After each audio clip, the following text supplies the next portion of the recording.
बोल, तुम्हारे प्राण बचाएंगे, जिंदा नहीं रह सकता है। तो भगवान ने लक्ष्मण जी की मति इसलिए फेरी कि भक्ति का बोर गिरने के बाद लक्ष्मण के प्राण बच सकते थे। तो लक्ष्मण जी ने बोर नहीं खाए और वो बोर सजीवन बूटी बने। आज लक्ष्मण को जिंदा करें, हनुमान जी सजीवन लेने जा रहे हैं। अरे भाई एक बात बताओ, बोलो कौन जाएगा? तपास कर लो कौन जाएगा। तुम गए तो बताओ। रात में प्रकाश करती है, दिन में कुमला जाती है। जो रातों रात आ गई सूर्य नारायण को उदय के पहले, तो मैं लिख के देता हूँ, मैं लक्ष्मण जी के प्राण बचा लूंगा। तो सूर्य उदय हो गया तो फिर अमृत मिलाओगे तो नहीं बची। तो मैं भगवान की आज्ञा लेकर अभी जाता हूँ। तो ब्रह्मा के पास जो अखंड गंगा है, उस गंगा को लेकर आओ तो लक्ष्मण के मुंह में डाल दूं। तुम कहो तो प्रभु भगवान शंकर के प्राणों के दान लेके आ जाओ, और तुम कहो तो स्वागत है मुझे तुम्हारे चरणों की कि मेरी जान निकाल कर मैं लक्ष्मण में डाल दूं। प्रभु मुझे इतनी दूर जाने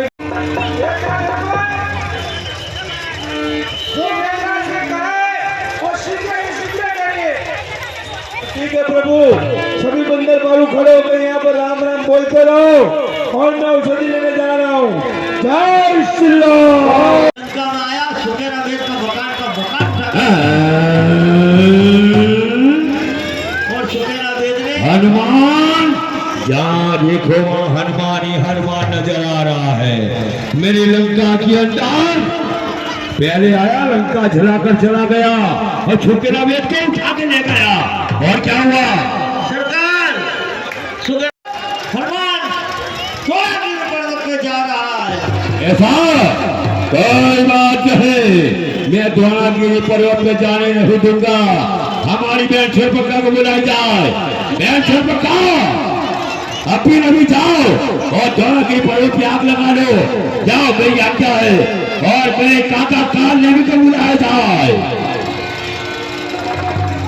काका काल ने भी अपनी पत्नी को लेके जाओ और सुनो, साधु का वेश धारण करके हनुमान को बीच में घेर लो, और जब तक सुबह नहीं हो तब तक हनुमान वहां से हट नहीं सकता है।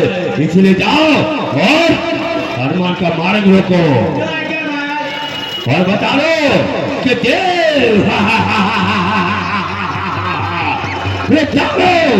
ये मानो ये सब पर मेरा साथ चले और दुनिया जानेगी कि मेरा नाम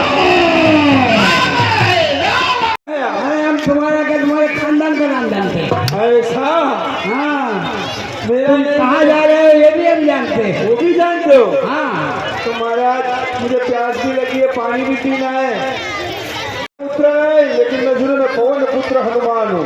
शंकर सुवन केसरी नंदन तेज प्रताप महागठबंधन। मैं पवन देव का पुत्र हूँ। मुझे यह पर्वत को ले जाने की आज्ञा दो। पर ये पर्वत में तो सुपर खाने आग लगा दिए तो क्या हुआ? मैं अभी आग बुझा दूंगा। मेरे भगवान श्री राम है। अगर सत्य पर हम मेरा राम चलता है तो पर्वत में आग बुझ जाएगी। हम देवता तुमको आशीर्वाद देते हैं, जितनी उलट हो जाएगी तो मैं क्या करूं? क्यों नहीं, मैं पर्वत को आधा तोड़ दूं और इसका आधा ही टुकड़ा ले जाऊं। जय श्री राम, जय श्री राम।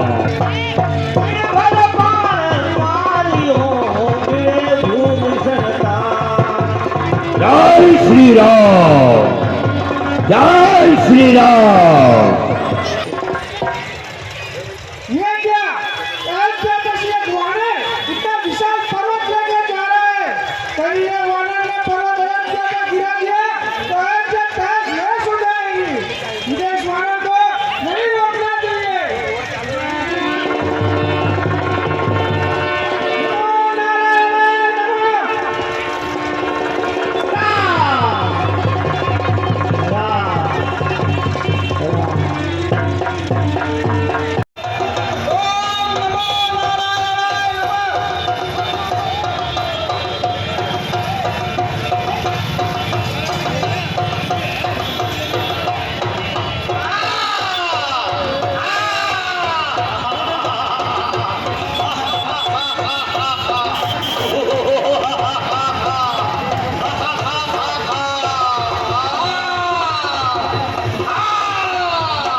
અમારા કૈલાસભાઈ શ્રી એટલે અમારા અંકલ તે કૈલાસભાઈ રાજપૂતનું સ્વાગત.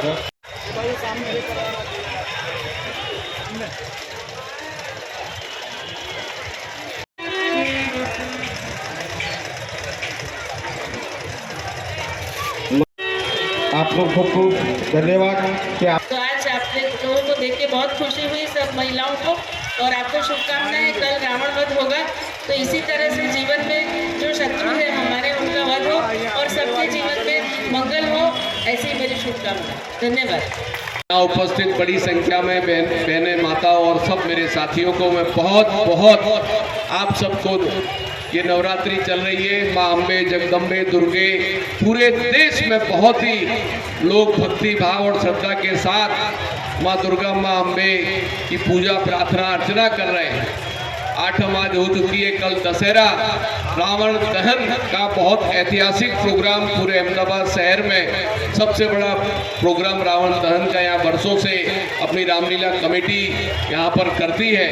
तो आप सबको मैं पहले से ही शुभकामना देता हूँ. रावण दहन कल होगा और मैं मानता हूँ कि हमारे राम के भगवान ने जो वनवास काटा और कल जो है वो रावण दहन करके लंका का जो दहन करेंगे, ये हमारे पूरे भारत देश में एक कहावत है कि भाई असत्य के ऊपर सत्य की जीत का जश्न होता है. और रावण जैसे असुरी ताकतों को भगवान राम के हाथों से जो उनका अंत होके एक सत्य का विजय के पर्व के आधार पर हम विजयदशमी मनाते हैं. तो मैं आप सबको कल की विजयदशमी की शुभकामनाएं और पूरे नागरवेल की जनता को इस पावन पर्व की मैं शुभकामनाएं देता हूँ. असत्य पर सत्य का विजय, अधर्म पर धर्म का विजय. तो ये दशहरा कल है, तो उसकी हम एडवांस में आपको शुभकामना देते हैं. भगवान राम और हमारे नागरवेल मंदिर के हमारे बजरंगबली हमारी सबकी रक्षा करें और सबके जीवन में सुख और खुशहाली दे, ऐसी मैं सबको शुभकामना देता हूँ. जय श्री राम.